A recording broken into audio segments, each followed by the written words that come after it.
வணக்கம். விஎஸ் ஜோதிடம், இந்த ஜோதிட சேனலில் மிதுன ராசி பங்குனி மாத ராசி பலன்கள்.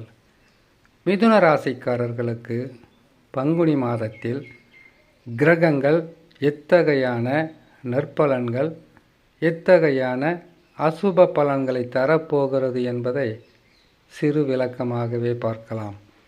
உழைப்பால் உயரக்கூடிய மாதமாக இருக்கும் மிதுன ராசியான உங்களுக்கு பங்குனி மாதத்தில் உழைத்தால் வாழ்க்கையில் முன்னேற்றம் என்பது நமக்கு நிச்சயமாக இருக்கும் என்பதை நம்பிக்கையுடன் செய்யக்கூடிய மிதுன ராசி. கிரகங்களிலே ராஜ கிரகங்கள் என்று சொன்னால் சனி, அதற்கு பிறகு ராகு கேது, அதற்கு பிறகு குரு பகவான். குரு பகவான் உங்களுக்கு அவ்வளவு சிறப்பான இடத்தில் அமரவில்லை. அப்படின்னா காசு பணம் என்பது உங்களுக்கு நினச்ச நேரத்தில் கிடைக்கல, சில நேரங்களில் தடைப்பட்டு வருதுன்னு அர்த்தம். அப்படியே வந்தாலும் அது கையில் நிற்காமல் வீணான செலவுகளும் தேவையில்லாத செலவுகளும் செய்யக்கூடிய காலகட்டம் என்பது தான் குரு பகவான் தவறான இடத்தில் இருந்தால் தரக்கூடிய பலன். சனி பகவான் 10ஆம் இடம் என்பது 7.5 சனியில் எவ்வளவு பாதிப்புகள் இருக்கிறதோ அதில் கால் பங்காவது கொடுக்காமல் இருக்க மாட்டார். 10ஆம் இடம் நல்ல இடம் தானே, எதுக்காக இப்படி சொல்கிறீங்கன்ற கேள்வி வரும். ரிஷபராசிக்காரங்க 10ஆம் இடத்தில் தான் இதனால் வரையில் சனி பகவான் இருந்தார். இப்போ தான் மாற்றம் பெற போகிறார். அவங்களுக்கு 10ஆம் இடத்தில் சனி பகவான் இருக்கும்போது எந்த மாதிரியான பலன்களை கொடுத்தாருன்னு கட்டாயமாக அவங்களுக்கு தெரியும். உங்களுக்கு சனி பகவான் பெரிதளவு நன்மைகளை செய்ய மாட்டார் என்பதை உணர்ந்தாலே போதும். சரி, பலன்களை அறிந்து கொள்வதற்கு முன்பதாக சந்திராஷ்டம தினங்களை தெரிஞ்சுக்குங்க. சந்திராஷ்டம தினங்களை ஏன் தெரிஞ்சுக்கணும்னு கேட்டிங்கன்னாக்கா, சந்திரன் 8ஆம் இடத்தில் சஞ்சாரம் செய்கின்ற காலமாகப்பட்டது சந்திராஷ்டமம். சந்திர பகவான் 8ஆம் இடத்தில் இருக்கும் அந்த 2.25 நாட்களில் புதிதாக தொழில் தொடங்கக்கூடாது. அப்படி தொடங்கினால் வெற்றியை கொடுக்காமல் சங்கடங்களை கொடுத்துவிடும் என்பதற்காக சொல்லக்கூடிய ஒரு பரிகாரமாக தான் இதை எடுத்துக்கணும். அதே மாதிரி பணம் கொடுக்கல் வாங்கல், அதே மாதிரி வண்டி வாகனங்களில் மெல்லமாக போகணும். யாரிடமும் வாக்குவாதம் இருக்கக்கூடாது. திடீர் வெளியூர் பிரயாணமாக இருந்தால் அதை தவிர்க்கணும். ஏன்னு கேட்டிங்கன்னாக்கா, தினமும் நம்ம வேலை தான் செய்கிறோம், உழைக்கிறோம், முன்னேற்றம் அடைகிறோம், அல்லது உழைப்புக்கேற்ற ஊதியத்தை கொடுத்து வாழ்வாதாரத்துக்கு உண்டான வழியை இறைவன் செய்கிறாரு.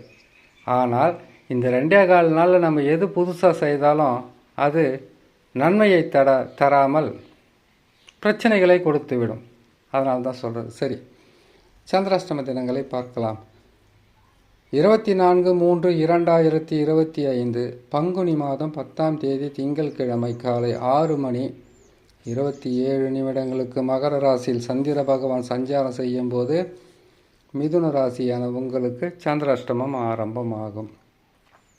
சந்திராஷ்டம தினங்களிலிருந்து விடுபடக்கூடிய நாட்களாக 26/3/2025 பங்குனி மாதம் 12ஆம் தேதி புதன்கிழமை பகல் 11:03 கும்பராசியில் சந்திர பகவான் சஞ்சாரம் செய்யும் போது சந்திராஷ்டம தினங்களிலிருந்து விடுபடக்கூடிய நாட்களாக இருக்கும். இம்மாதத்தில் கிரகங்கள் தரக்கூடிய பலன்களை பார்க்கலாம். மிதுன ராசியான உங்களுக்கு ஜென்ம ராசியில் செவ்வாய் பகவான் வக்ர நிவர்த்தி பெற்று அமர்ந்திருப்பது கடினமான உழைப்பு, வீணான அலைச்சல், வீணான மன உளைச்சலாக இருக்கும். பெருசாக பாதகம் சொல்ல முடியாது. செவ்வாய் இருந்தால் அப்படி தான் செய்வார். உஷ்ணத்தால் பாதிப்பு, உடல் நலத்தில் சில குறைபாடுகள், மருத்துவரை பார்க்கறது, காசு பணத்துக்கு அலையிறது, இப்படியெல்லாம் செய்வார். கொஞ்ச நாள் தான், அவ்வளோ தொல்லையெல்லாம் இருக்காது. அடுத்ததாக கேது பகவான் 4ஆம் இடத்திலிருந்து சுகஸ்தானத்தை மிகவும் பாதகமாக நடத்தி வந்தார். ராகு கேது பயிற்சி 4ஆம் மாதம் வந்தது இல்லைங்களா? 4ஆம் மாதத்துக்கு பிறகு ராகு கேதுவால் உங்களுக்கு பெரிய துன்பங்கள்லாம் இருக்காது. பெரிய துன்பமாக தான் இருக்காது. நன்மைகள் என்பது பாதியாகவும் தீய பலன்கள் என்பது பாதியாக குறைவதற்குண்டான வாய்ப்புகள் இருக்கும். சனி பகவானை பொறுத்தவரையில் இம்மாதத்தில் பயிற்சி பெற்று தசம கேந்திரம் என்று சொல்லக்கூடிய 10ஆம் ராசியில் அமருவார். தொழிலில் பல வகையான பிரச்சனைகளை சந்திக்கக்கூடிய சூழ்நிலையாக இருக்கும். அப்படி உடனே சொல்லிட முடியாது பல வகையான பிரச்சனை. ஏன்னு கேட்டிங்கனாக்கா, தசா நல்லா இருந்தால் சாதாரணமாகவே இந்த 10ஆம் இடத்து சனி பகவானையும் ஜென்ம ராசியில் அமரக்கூடிய குரு பகவானையும் கடந்து வந்துடலாம். இந்த வருஷத்தை பொறுத்த வரைக்கும் குரு பகவான் பயிற்சி பெறார் 5ஆம் மாதம். ஒரு 5 மாதம் மட்டும்தான். அதுக்கு பிறகு அதிவேகமாக பயிற்சி பெற்று அதிசாரம் பெறுதுன்னு சொல்லுவாங்க. அதிசாரம் பெற்றால் அதிவேகமாக பயிற்சி பெற்று அவர் கடகராசிக்கு போயிடுவார்.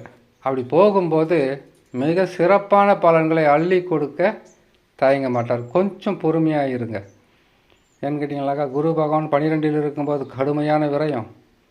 ஜென்ம ராசியில் 1 வருஷம் இல்லாமல் சில மாதங்கள் மட்டும் இருக்கிறார். அதிசாரம்னா கிரகங்கள் ரொம்ப வேகமாக முன்னோக்கி சென்று அந்த இருக்கிற ராசியை விட்டு இன்னொரு ராசிக்கு கடந்து செல்வது. அது உச்ச வீட்டுக்கு வரும்போது குரு பகவான் அப்படியெல்லாம் செய்வார். அதே மாதிரி ஆட்சி வீட்டுக்கு போகும்போது அந்த மாதிரி செய்வார். வக்கரம்னா பின்னோக்கி செல்வது. அதிசாரம்னா முன்னோக்கி வேகமாக போய் பயிற்சி பெற்று நன்மைகளை செய்வது. ஒரு சில ராசி உங்களுக்கு நன்மை, மற்ற ராசிகளுக்கு கெடுதலாக இருக்கும். சரி, சனி பகவானை பொறுத்த வரையில் பெரிதளவு நன்மைகளும் இல்லை, தீமைகளும் இல்லை. ராகு பகவானை பொறுத்த வரையில் இம்மாதத்தில் பயிற்சி பெற போகிறார். ராகு, சுக்கிரன், புதன், சூரியன் 4 கிரகங்களும் பங்குனி மாதத்தில் 10ஆம் இடத்தில் இருக்கும். அதே ராகு பகவான் 4ஆம் மாதத்தில் பயிற்சி பெற்று 9ஆம் ராசிக்கு வந்துடுவார். நல்லது தான். சுக்கிர பகவான் 10ஆம் இடத்தில் இருக்கும்போது பொருளாதாரம் உயர்வை கொடுக்கும். வருமானம் இரட்டிப்பாக கிடைக்கும். குடும்பத்தில் சந்தோஷம் நிலைத்திருக்கும். காரணம் என்ன கேட்டிங்கன்னா, சுக்கிர பகவான் 10ஆம் ராசியில் உச்சம் பெறுவார். அவர் உச்சம் பெறும்போது உங்களுக்கு நற்பலன்களை கொடுப்பார். குரு பகவானை பொறுத்த வரையில் உங்களுக்கு 12ஆம் ராசியில் அமர்ந்திருக்கிறார் விரய குரு. ஆனால் மே மாதத்துக்கு பிறகு அவர் பயிற்சி பெற்று உங்களுடைய சொந்த ராசி என்று சொல்லக்கூடிய ஜென்ம ராசியிலே அமருவார். ஜென்ம ராசியில் அமரும்போது தான் உங்களுக்கு சொன்ன மாதிரி ஒரு 5 மாதம் பொறுமையாக இருங்க. 10ஆம் மாதம் முடிஞ்சதுங்களா, குரு பகவான் பயிற்சி பெற்று உங்கள் ராசிக்கு 2ஆம் ராசியில் அதிசாரம் பெற்று அமர்ந்துடுவார். அதுக்கப்புறம் உங்களால் தாக்கு பிடிக்க முடியும். நல்ல நற்பலன்களை உங்களால் பெற முடியும். இம்மாதத்தில் கிரகங்களுடைய பயிற்சியால் மாற்றத்தால் நற்பலன்களும் இருக்குது, அலைச்சலும் இருக்குது, மன உளைச்சலும் இருக்குது, சிறு மருத்துவ செலவும் இருக்குது. இதுக்கு பரிகாரமாக நீங்கள் செய்யணும்னு நினச்சிங்கனாக்கா, செவ்வாய் பகவான் ஜென்ம ராசியில் இருக்கிறதுக்காக செவ்வாய்க்கிழமை தோறும் துர்க்கையம்மனை வணங்கி வந்தாலே போதுமானது. பெரிதளவு உங்களுக்கு பாதகத்தை தராது என்று சொல்லி இன்னொரு நல்ல பதிவில் உங்களை நான் சந்திக்கிறேன். நன்றி, வணக்கம்.